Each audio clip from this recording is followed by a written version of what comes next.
sekolah membuat keputusan. Nah, dalam hal ini Pak Yose sebagai kepala sekolah pernahkah mengalami dilema etika dalam membuat keputusan selama menjadi kepala sekolah di SMK 7? Pernah. Boleh diceritakan Bapak? Oke, ada dua kasus yang bisa saya jadikan sampel ya. Satu tentang pembiayaan pendidikan. Jadi pembiayaan pendidikan kita tabrakan dengan surat edaran dari gubernur masalah pembiayaan. Kemudian ada satu lagi tentang pembelajaran yang bisa kita bicarakan sini. Pada prinsipnya semua punya dasar yang kuat, sama-sama benar, tinggal pelaksanaannya lagi bagaimana. Okay. Kalau dalam kasus tersebut, apa langkah-langkah yang Bapak lakukan sebelum membuat keputusan, Pak? Untuk ngambil keputusan, biasanya yang saya kerjakan, satu, kita ngambil dasar hukumnya dulu. Dasar hukum, kemudian bagaimana nanti menerapkan hukum tersebut. Kemudian ketika ini bersentuhan dengan masalah di sekolah, ini peluangnya di sekolah bisa menggunakan hukum ini di mana nanti. Nah, satu hal lagi yang di pembelajaran biasanya ada miss-nya ini lebih ke teknis, teknis pada waktu pembelajaran. Kadang ada yang miss-nya ini pada waktu teknis, SOP-nya yang tidak ada yang terlupakan atau terlewat lah SOP-nya gitu. Ada kendala Pak selama ini dalam proses pembuat keputusan yang sudah Bapak lakukan? Semua pihak warga sekolah saya libatkan untuk pengambilan keputusan. Jadi yang dimaksud warga sekolah mulai dari guru, wakil, kepala TU, kemudian perwakilan orang tua yang diwakilkan oleh komite sekolah di situ. Kemudian ada beberapa keputusan itu kita libatkan juga orang dari dinas seperti kabid atau staf dari kepala dinas yang kita ini. Ada beberapa juga di beberapa kasus kita langsung coba keluar yang lebih berkompeten lagi seperti tim saber pungli, kemudian BPKP kita libatkan di situ. Okay. Boleh berikan mungkin cerita singkat apa salah satu keputusan yang agak berat yang pernah Bapak sampaikan dan menjadi masih menjadi pemikiran ke depan, salah satu keputusannya boleh diceritakan Pak? Oke. Saya ambil dua saja ya. Satu tentang pembiayaan pendidikan. Dari surat edaran gubernur membahasakan bahwasanya pendidikan ini tidak dikenakan pembiayaan. Di situ dituliskan bahwasanya iuran atau sumbangan penyelenggaraan pendidikan itu dihilangkan. Bahasanya seperti itu di edaran. Tapi kejadian di lapangan diartikan oleh masyarakat luas dan pihak-pihak di luar dari pendidikan itu mengartikan menjadi pendidikan gratis, sehingga ada miskonsep di sini, ada miskonsep.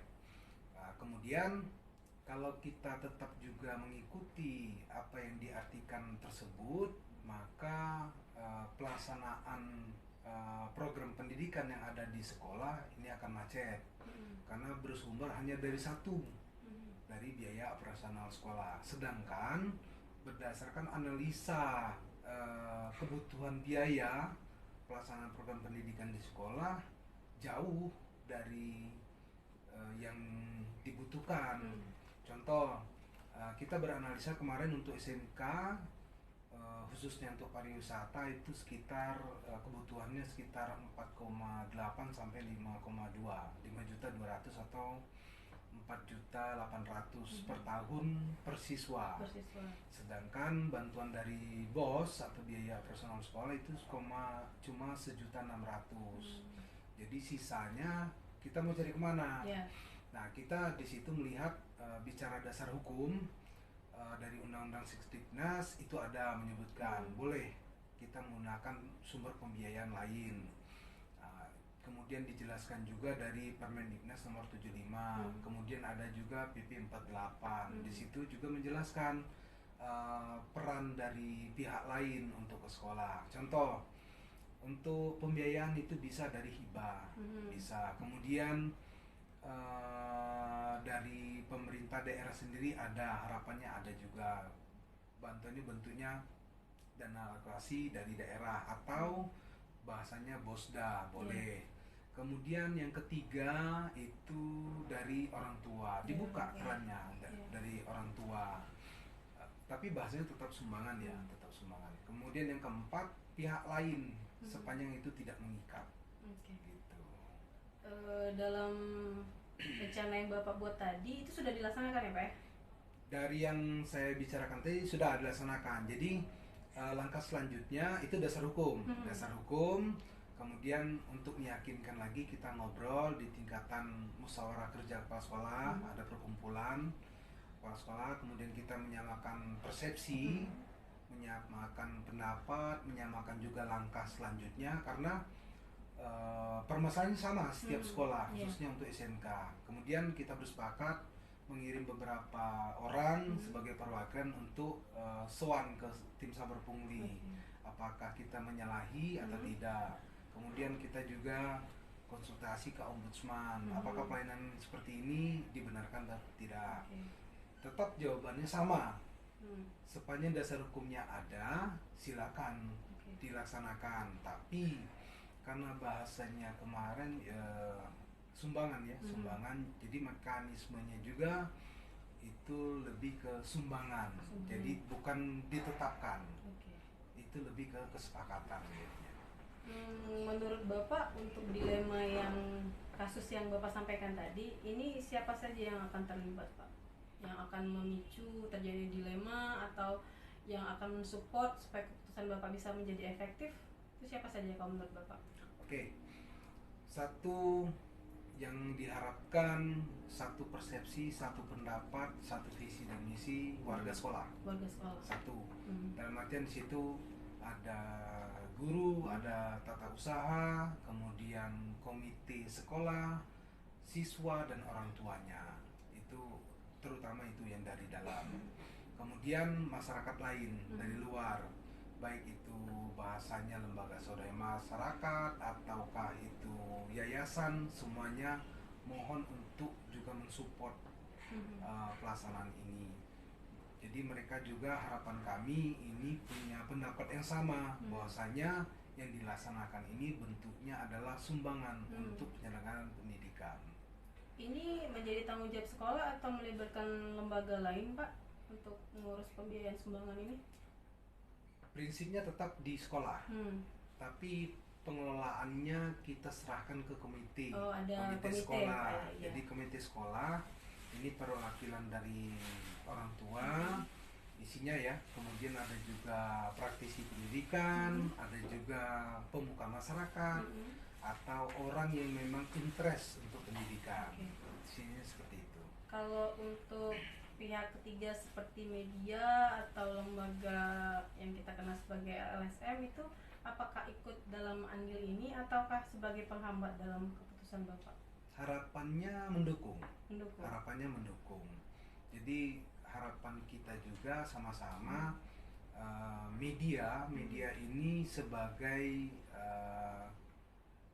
wadah edukasi untuk masyarakat, bahwasanya apa yang kita kerjakan ini punya dasar, kemudian yang dikerjakan juga benar.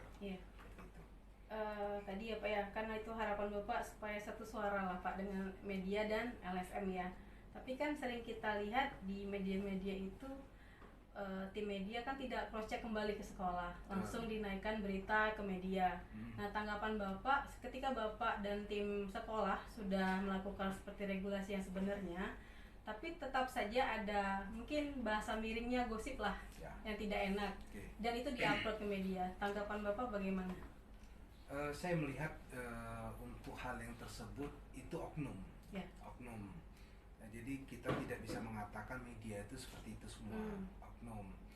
Dan itu katakan saya sampaikan hampir di seluruh daerah itu hampir seperti itu.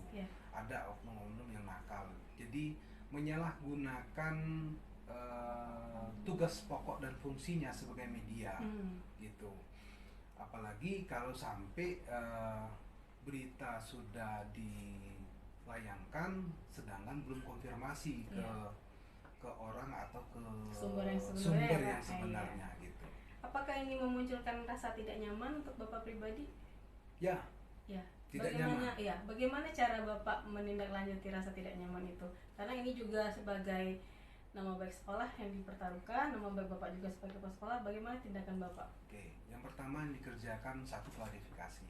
Ke media langsung? Ya, atau ke media wartawan juga. Itu sini ya Pak ya? Boleh juga ke media tersebut atau ke media yang lain. Kemudian yang kedua, kita juga minta bantuan media yang lain untuk menyampaikan bahwasanya apa yang dikerjakan ini tidak sesuai SOP yang benar. Gitu. Kemudian ya kita juga minta bantuan ke media yang lain bahwasanya apa yang kita kerjakan seperti ini loh. Jadi tolong diedukasi masyarakat ini. Tidak seperti yang dibayangkan apa yang kita kerjakan seperti itu. Baik. Jadi konfirmasi ke media dan minta bantuan media lain ya Pak ya. Betul. Kalau seandainya terjadi dilematis yang mungkin agak berat dan ini menjadi beban buat Bapak dan mungkin tidak bisa dipecahkan dengan Bapak dan tim Bapak, mungkin adakah satu sosok atau pihak lain yang menjadi tempat bertukar pikiran atau minta pendapat, itu kira-kira siapa ya Pak? Untuk hal tersebut kita lihat ke kondisi masalah ya. Jelas kita ketika kita mentok pada masalah tersebut kita harus mencari solusi atau bertanya ke tempat yang lebih tepat. Jangan sampai salah tempat bertanya seperti itu. Kira-kira siapa Pak kalau sampai dengan saat sekarang? Kalau untuk sekarang kalau bicara pendidikan kita tetap ke satu, ke pengawas sekolah. Ada pengawas pembina atau kita ke koordinator pengawas atau juga kita naik lagi lebih sedikit lagi ke kepala bidang pembinaan SMK. Bisa kita ke situ. Untuk keterlibatan komite, karena ini biaya pembiayaan, apakah komite juga menjadi sosok yang akan nanti Bapak ajak bicara? Pasti kita libatkan. Sebenarnya komite pendidikan bukan hanya bicara biaya. Jadi komite pendidikan juga perannya besar di sekolah. Dia sebagai juga perencana apa yang mau dibuat untuk sekolah. Kita ajak rembuk sama-sama, ini sekolah mau dibikin apa, arahnya mau kemana. Memang tetap biasanya sekolah yang merencanakan, men-set ini apa yang mau dikerjakan, karena sejatinya yang tahu orang sekolah. Kemudian apa yang mau dikerjakan ini disampaikan ke komite sekolah. Gitu. Sejauh ini apakah perencanaan Bapak itu sudah efektif Bapak lakukan di sekolah atau masih ada yang akan Bapak perbaiki ke depannya? Secara pelaksanaan sudah benar. Jadi komite sekolah kita perbesar kiprahnya di situ, kemudian dari luar juga kita besarkan kiprahnya seperti pengawas, kemudian komite sekolah, ada juga kepala bidang pembinaan tadi, kemudian media juga kita mainkan, semuanya kita sudah kerjakan. Tinggal sekarang yang di dalam sekolah ini pelaksanaannya bagaimana nanti? Bicaranya kan tinggal teknis ini pelaksanaan mau berapa persen ini hasilnya nanti. Pernah atau tidak Bapak setelah membuat keputusan Bapak melakukan refleksi secara pribadi atau dengan tim yang mungkin Bapak bisa percaya dalam suatu keputusan, apakah ini udah benar ataukah ini masih ragu atau mungkin salah? Dalam perjalanan program, semua program monitoring, evaluasi itu harus dilaksanakan. Dan itu monitoringnya berjenjang. Jadi kalaupun saya bertanya, kalaupun ada keanehan, saya lebih ke bidangnya. Jadi bertanya ke bidangnya dalam artian ini sudah dicek apa belum, pelaksanaannya bagaimana, saya lebih ke bidang sebelum ke orangnya gitu, ke atasannya dulu. Karena akan aneh pimpinan langsung bertanya ke teknis gitu. Kalau untuk keputusan yang Bapak ambil, apakah Bapak renungkan kembali atau sudah ini keputusan ya silakan dijalankan? Apakah ada refleksi pribadi dari Bapak? Ada. Refleksi pribadi itu kalau berkenan dengan personalnya. Itu pun kita melihat bagaimana bicara ke personalnya lagi, apakah harus langsung A atau kita harus pakai pengantar dulu atau kita mungkin menggunakan orang lain, tergantung personnya lagi. Dan Kemudian tergantung masalahnya ya Pak. Pengambilan keputusan tetap melibatkan yang lain. Kalau bicaranya tim, harus bicara dengan timnya. Semuanya harus terlibat dan harus tahu. Pertanyaan terakhir ya Pak, sosok kepala sekolah yang ideal menurut Bapak untuk memimpin sekolah yang bagus itu yang seperti apa? Versi saya ya. Iya, versi saya. Pas sekolah itu manajer. Manajer itu bahasanya serapan dari bahasa Inggris. Itu mengelompokkan. Tugasnya itu nanti mengatur orang, menempatkan orang pada posisinya yang tepat, gitu. Kemudian profesional, manajer.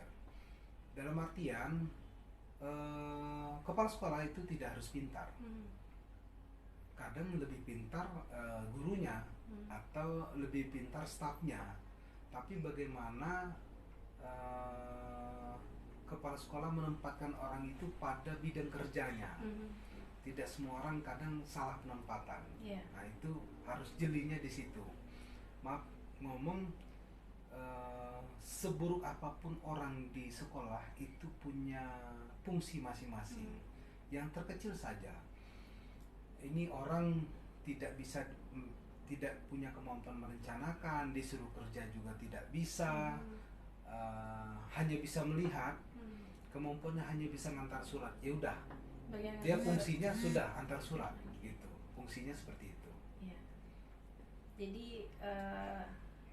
kenapa saya tanyakan pertanyaan yang tadi Pak? Karena memang muara semua permasalahan di sekolah ketika tidak bisa diselesaikan di bawah kan naiknya ke atas ya Pak ya. Dan semua manusia itu punya watak dan kebiasaan yang berbeda. Nah jadi yang disampaikan tadi sebagai kepala sekolah manajerial yang diminta. Kalau bagi saya mungkin saya tambahkan, melihat sebuah permasalahan itu ada tiga hal bagi saya. Satu, hal itu harus segera diselesaikan. Satu, yang kedua bisa ditunda, yang ketiga bisa diabaikan. Tiga itu saja. Ada kriterianya Pak? Ada kriterianya. Kita tinggal konteksnya lagi. Oh ini permasalahan, tapi bisa ditunda. Ya, tidak apa? Harus hari ini gitu kan. Ada yang memang harus hari itu, gitu. Harus diselesaikan hari itu. Tergantung konteksnya nanti. Yang tahu itu orangnya yang tahu. Kepala sekolahnya yang tahu. Menimbang itu, oh ini harus harus selesai hari ini. Yang ini meskipun sudah dikerjakan tapi bisa ditunda, tinggalkan dulu. Ini bisa dikerjakan besok. Ada juga hal ini, oh ini tidak perlu jadi permasalahan. Bahasanya pun ini diabaikan tidak memberi pengaruh untuk sekolah. Itu tiga-tiganya sudah terjadi di SMK 7 Pak? Ya, sudah dikerjakan. Oke. Berarti sejauh ini sejak dari Januari sampai dengan sekarang 3 hal tadi sudah Bapak temukan, sudah Bapak lakukan tindakan berupa keputusan, dan sejauh ini efektif ya Pak? Efektivitas itu pengukurannya tergantung orang. Ada orang mengukur dengan waktu, ada mengukur dengan penyelesaian, ada juga hasil. Nah. Ya, orang lihat ke hasil. Tidak semua masalah memberikan hasil yang maksimal. Tapi kadang pun tidak maksimal itu bisa menyelesaikan masalah. Gitu. Kemudian ada juga memang harus win-win solution. Meskipun pahit. Ada juga kejadiannya ini harus jujur. Dan itu pahit. Harus diterima itu. Itu kadang yang membuat dilema. Itu yang jadi dilema. Itu yang jadi dilema. Karena ada sisi kemanusiaan, ada sisi rasa kasihan, tapi regulasi peraturan tetap harus dijalankan. Ya, jadi kadang kita harus pahami juga tidak semua guru itu manusia yang super, dan juga tidak semua guru itu perfect. Tapi bukan berarti juga guru itu sosok yang nakal, tidak. Tapi kadang loss saja, loss atau miss lah. Gitu. Jadi kita coba menempatkan pada relnya lagi. Nah, kadang ini ya jadi gesekan dan butuh waktu gitu.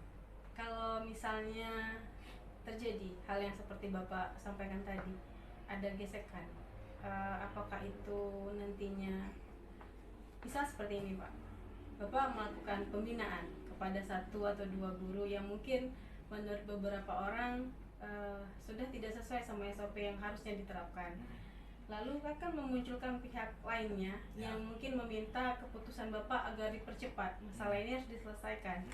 Bapak sudah melakukan tindakan atau pemanggilan pembinaan lah kepada satu dua orang guru tadi. Cuman setelah dilakukan pembinaan tidak ada hasil. Tadi kan Bapak bicara soal hasil tadi ya. Tidak ada hasil yang memang mengembalikan harusnya sesuai dengan SOP. Akan memunculkan dilema kembali kan dengan pihak yang mungkin tidak sesuai dengan ekspektasi mereka. Ya seperti Bapak sampaikan tadi, win-win solution tadi. Nah, apakah nanti Bapak akan melakukan pembinaan juga kepada guru yang sebenarnya mengembalikan SOP sebenarnya atau bagaimana Pak? Pekerjaannya pembinaan guru itu tidak terputus, tetap lanjut terus. Jadi kita akan bertingkat pekerjaannya. Pada kasus tersebut tupoksinya tetap kita berikan. Dalam artian ada perhatian khusus nanti pada waktu mengajar. Bisa dibantu nanti kurikulum. Nah, kalaupun terjadi lagi, artinya ada bukan pembinaan, ada punishment situ. Punishment mungkin kita juga bertingkat punishmentnya. Kita coba bertingkat nanti. Artinya mungkin kalau sebelumnya mengajar di kelas 12, kita turunkan jadi 11. Atau mungkin dia dari 12 menjadi kelas 10 gitu. Jadi kita mengecilkan peran. Karena di sini juga saya pikir yang namanya membina orang ini panjang urusannya ini. Waktunya juga panjang. Nah, mudah-mudahan harapannya juga orangnya bisa dirubah. Gitu. Terima kasih Pak Yose waktunya. Sama-sama. Informasinya sangat berharga sekali. Jadi saya memang harus belajar sama kepala sekolah untuk biar tahu keputusan yang beda benar, apalagi berhubungan dengan SDM ya Pak ya. Karena manusia itu majemuk. Baik, terima kasih Pak Yose. Selamat sore. Selamat sore Bu.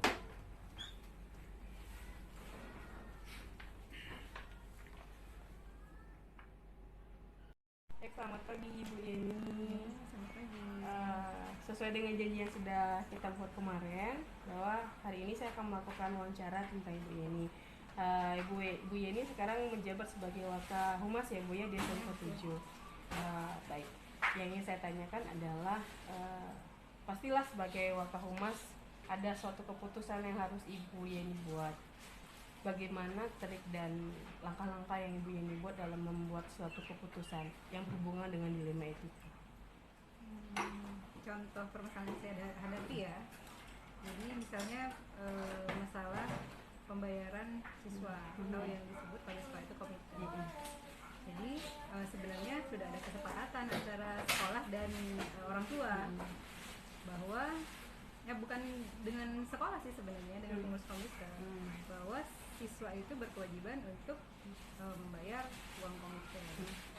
Karena memang untuk di SMK itu tanpa adanya komite itu sekolah tidak bisa berjalan. Dan itu kesepakatan antara kedua belah pihak. Dan orang tua sebenarnya sudah menyepakati untuk membayar, sudah setuju.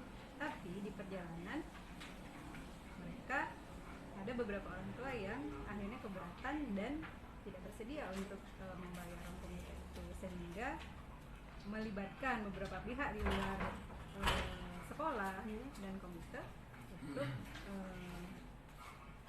menyelesaikan masalah mereka itu. Menurut Ibu Yeni, kalau dalam kasus tersebut siapa saja yang terlibat? Kalau dalam kasus tersebut yang terlibat itu yang pertama orang tua. Yang kedua pengurus komite. Yang ketiga pihak ketiga yang dibutuhkan oleh orang tua tersebut. Yang hal ini sebenarnya pihak yang tidak ada hubungannya dengan sekolah. Apakah di sini kepala sekolah menjadi bagian dalam dilema kasus yang Ibu Yeni sebutkan? Iya, karena beliau adalah penanggung jawab sekolah ini. Jadi segala sesuatu yang terjadi di sekolah tentunya menjadi tanggung jawab beliau dan beliau harus terlibat dengan itu. Kalau untuk media atau pihak polisi,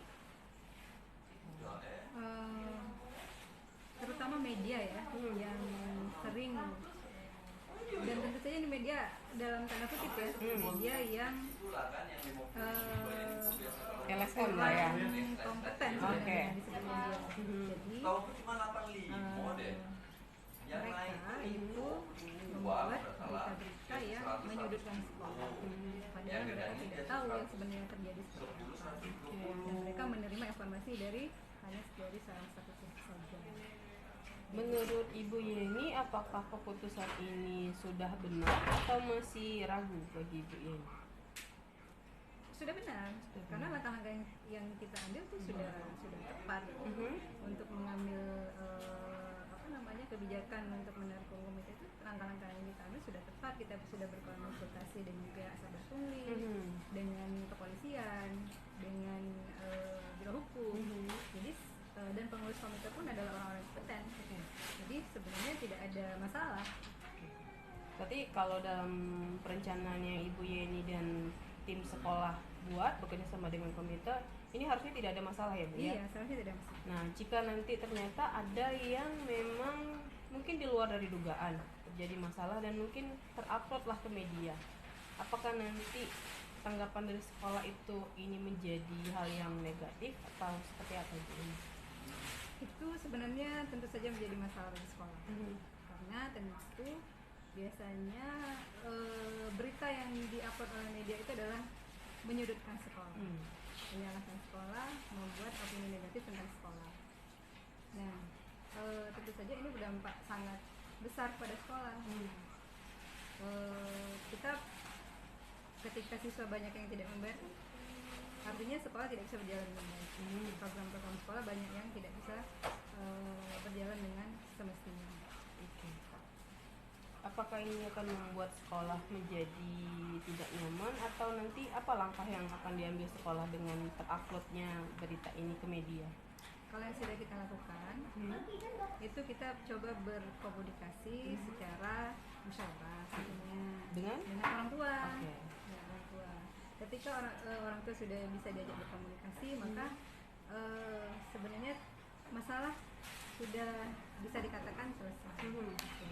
Hanya saja kadang orang tua tanpa konfirmasi dulu kepada pihak sekolah itu sudah melibatkan pihak ketiga. Di situ media tadi ya? Iya. Adakah upaya untuk konfirmasi ke media juga? Tentu saja ada. Oke.